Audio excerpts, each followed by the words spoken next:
বা বাবা, দুই হাতে নিয়ে খেলছে আজকে, আজকেই প্রথম। হ্যাঁ, এর আগে হাতে নিত, একটুখানি খেলে ফেলে দিত, কিন্তু আজকে ও দুই হাতে করে খেলছে। একবার মুখেও দিয়েছিল, আমি ধুয়ে দিয়েছি। অনেকক্ষণ নিয়ে আছে কিন্তু, বলো।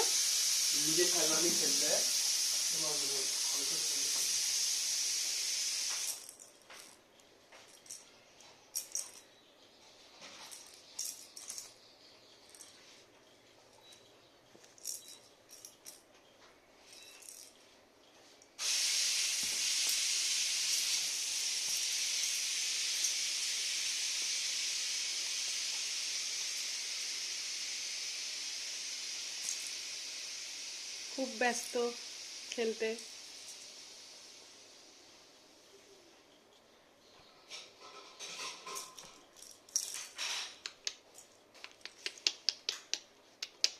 আসলে হাতে ঝুনঝুনিটা আছে তো, আমি হাসানোর চেষ্টা করছি, ও হাসছে না, খুব সিরিয়াস।